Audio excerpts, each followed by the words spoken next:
The notification came at 11:47 on a Tuesday night, and Caroline Whitmore almost didn't see it. She had been sitting at the kitchen island with her reading glasses on, going through a contract for a client in Winnipeg. A property dispute that had dragged on for 16 months and was finally close to resolution. Her mug of chamomile had gone cold. The kids were upstairs. The house was the kind of quiet that only comes after 10 p.m., when you have a 9-year-old and an 11-year-old who have finally, blessedly, stopped asking for water. The phone buzzed. She almost ignored it. But something made her look. It was a tagged photo. A mutual friend of hers and her husband's, someone she hadn't spoken to in months, had tagged her in a comment thread on Instagram. The comment just said, "Caroline, you need to see this." She clicked through. The photo had been posted 4 hours earlier on the public account of a woman Caroline vaguely recognized from company events. Her name was Brooke Latimer. She was in her late 20s, worked somewhere in marketing, and had one of those Instagram accounts that Caroline had scrolled past once or twice without thinking much about it. Curated coffee shots, sunsets from rooftops, the occasional gym mirror photo. But this photo was different. It had been taken in a bedroom. Not Brooke's apartment. Caroline had seen enough photos of that to know the difference. This bedroom had a king-sized bed with dove gray linen, a window with blackout curtains, the left panel slightly crooked because the top hook had been loose for 2 years. A painting above the dresser that Caroline had bought at a gallery on Granville Island on a trip she and her husband had taken the year before they had Owen. It was her bedroom. Brooke Latimer was standing in Caroline's bedroom, in Caroline's house, wearing a silk camisole, holding a glass of wine and smiling at the camera with the lazy confidence of someone who had been there before. The caption read, "Staying in tonight, some things are better kept private."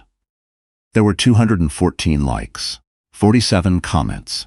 Several of them were from people who knew Caroline's husband, Fletcher. Caroline took off her reading glasses. She set them on the counter very carefully. She looked at the contract for the property dispute in Winnipeg. Then she looked back at the photo. She did not cry. She did not call anyone. She did not text Fletcher, who was supposedly at a work dinner in downtown Vancouver, and had texted her a photo of a Caesar salad 3 hours ago, as if that were normal dinner party documentation. She screenshotted the photo. She noted the timestamp. She noted the geotag. Brooke had turned it on, which was either bold or stupid or both. She emailed the screenshot to herself. Then she set her phone face down on the counter, picked up the contract, and finished reading it. She had learned over 15 years as a family law solicitor that the worst decisions people made were the ones made in the first 10 minutes of finding out something terrible. She had watched clients send unhinged texts, show up unannounced, post things that later destroyed their own cases. She had seen people hand over all their leverage in a single moment of raw, uncalculated feeling. Caroline Whitmore had spent her entire career advising people not to do exactly that. She was not going to be a person who didn't take her own advice. She heard Fletcher's key in the door at 12:23 a.m. She was still at the island. New mug of chamomile. The contract had been signed off and emailed back. She had also, in the intervening hour, done 3 things she was not going to tell Fletcher about. "You're still up," he said, surprised. He set his jacket over the back of a chair. He smelled like restaurant, that particular mixture of wine and garlic and other people's perfume that you absorb after a few hours in a crowded room. He looked like a man with nothing to hide, which in her experience was the second warning sign. "Couldn't sleep," she said. "How was dinner?" "Good. Long. The Callaway account might actually go through." He opened the fridge, pulled out a water bottle. "You should go up. You look tired." "I'm fine," she said. He went upstairs. She listened to his footsteps cross the hallway, heard the bathroom tap run, heard the particular creak of the 3rd floorboard near Owen's room, where Fletcher always paused to check on the kids even when he came home late. That part, at least, was still him. She stayed at the island for another hour. Then she went to bed, got in on her side, and lay in the dark next to her husband, and felt the specific, airless weight of knowing something that someone else doesn't know you know. Caroline had met Fletcher Whitmore at a dinner party in East Vancouver 17 years ago. He was funny and slightly disheveled and had a job in commercial real estate that he talked about with exactly the right amount of irony. They had gotten married in a small ceremony in the Okanagan in the middle of October, when the vines were turning and the light was the color of old honey. She had been 31. She had thought she was a good judge of character. She still believed she was. That was the part nobody tells you, that being cheated on doesn't mean you were naive. Sometimes you just loved someone who made a choice that had nothing to do with you. Owen was 11. Piper was 9. They were, at that moment, the only reason she was doing this carefully instead of loudly. She didn't have the luxury of burning everything down. She had 2 kids who needed their school routine, and their hockey practice, and their sense that adults, on the whole, made reasonable decisions. She was going to handle this with a kind of precision that would mean, 10 years from now, that she had protected them instead of just herself. She called her friend Harriet, a woman she'd known since law school, now a partner at a firm in Calgary, from her parked car outside Owen's school on Wednesday afternoon while the kids were still inside. "I need you to listen to something," Caroline said. "Okay. And I need you to not tell me to leave him right away, because I already know that's coming and I need to think through the steps first." There was a pause. "Caroline, I know. How long?" "I don't know yet. That's one of the things I'm going to find out." Harriet was quiet for a moment. "What do you need?" "I need the name of the best forensic accountant in BC, and I need to talk to someone who handles high-asset divorce." Another pause, shorter this time. "Give me an hour." The kids came out of school at 3:15. Piper was in the middle of telling a long story about something that happened at lunch before she'd even reached the car door. Owen got in the back and immediately put his headphones on. Caroline drove them to Tim Hortons and bought them hot chocolates, and listened to Piper's story all the way through, every detail, and asked the right questions at the right times. She was very good at listening. What she found out in the next 3 weeks was not, ultimately, surprising. It was just comprehensive. Brooke Latimer had been in Fletcher's life for approximately 14 months. They had met through a client event. The affair had been conducted with the particular carelessness of someone who had decided, on some level, that getting caught was not really a risk, or perhaps had decided, on some other level, that getting caught might actually resolve something he didn't have the courage to resolve himself. Caroline did not hate Brooke Latimer. She found that interesting and noted it. Brooke was young and had made a bad choice about a man who had not told her the full story, which was a choice women made all the time and usually regretted, and the consequences of that choice were going to arrive whether Caroline engineered them or not.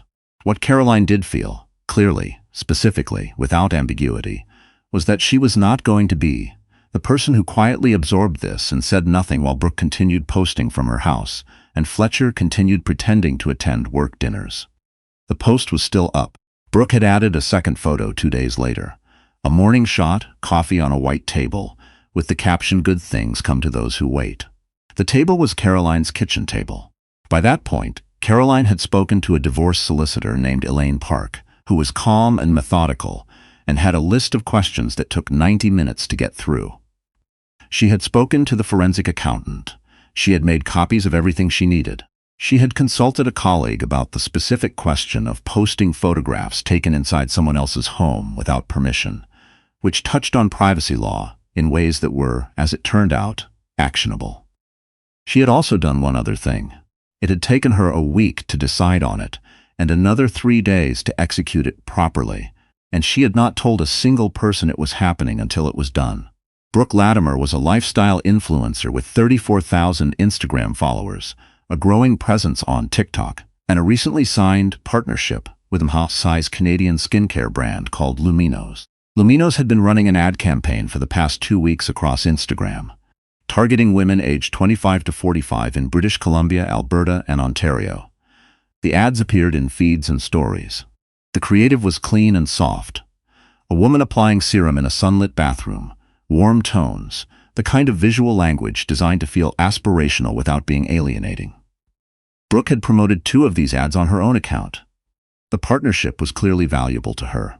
The branding was prominent. Caroline, as it happened, knew someone at Luminos. Not well, they'd met twice at industry events, exchanged cards, connected on LinkedIn, but well enough. And she had, over the course of her career, developed a reasonable understanding of how much a brand valued its reputation versus how much it was willing to tolerate in the name of an influencer's follower count. She did not contact Luminos directly. Instead, she wrote a very precise, very factual, very unemotional letter. The kind of letter she had written hundreds of times in a professional context. The kind that contained no threats and no emotional language, and simply laid out verifiable facts in chronological order. She attached the original Instagram post. She attached the metadata, which confirmed the geolocation as her home address. She attached a screenshot of the property records, which confirmed the home was registered in her name alongside her husband's. She noted without editorializing that the photographs had been taken inside her private residence without her knowledge or consent, that this was a matter currently under legal review, and that she was sharing this information because she believed the brand's due diligence processes would want to be aware of circumstances that had the potential to generate reputational concerns for their campaign. She sent it to the brand's legal department and their head of partnerships. She also, and this was the part she had thought about longest, posted a single photograph on her own Instagram. It was a picture she had taken years ago of the kitchen window in the morning, light coming through at an angle across the countertop. A quiet, unremarkable domestic image. The caption said, "This is my house, and my kitchen table, and my bedroom. I built this home for my family, and my family alone." She tagged it with her location. She did not name anyone. She did not explain anything. She did not need to. Within 6 hours, 3 of Brooke's followers had connected the photographs. By the following morning, the thread had been screenshot and shared dozens of times.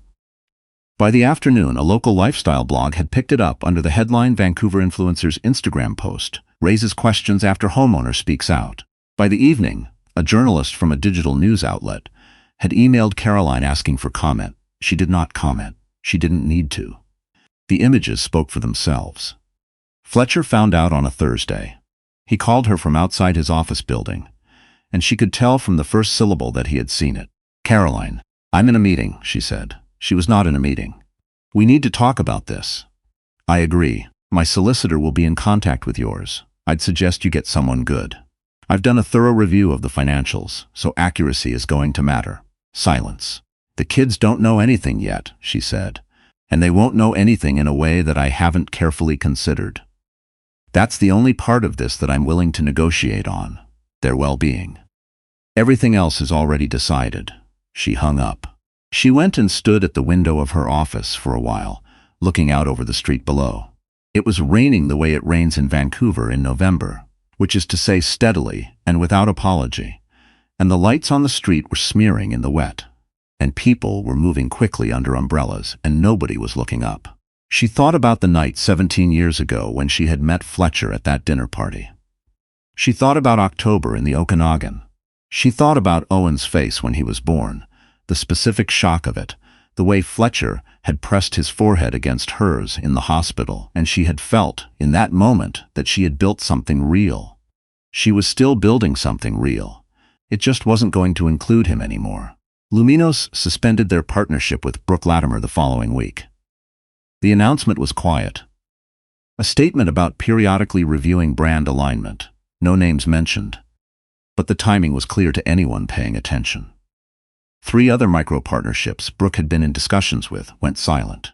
Her follower count dropped by roughly 4,000 in the span of 10 days, which in the architecture of influencer economics is the equivalent of a significant structural problem. Brooke posted a statement. It was long and used the phrase "my truth" 3 times and contained several references to not being perfect and learning from mistakes and the importance of mental health. The comments were not kind. Caroline read the statement once and then closed the tab. Fletcher moved into a furnished short-term rental in Kitsilano. He was cooperative in a way that told Caroline he had spoken to a solicitor who had told him, plainly, what the financial landscape looked like. He saw the kids on Wednesday evenings and every other weekend. Owen adapted faster than she expected. Piper cried the first week and then channeled it into a phase of redecoration that involved strong opinions about paint colors, which Caroline found unexpectedly helpful. They talked about it honestly, in age-appropriate terms, when the kids were ready.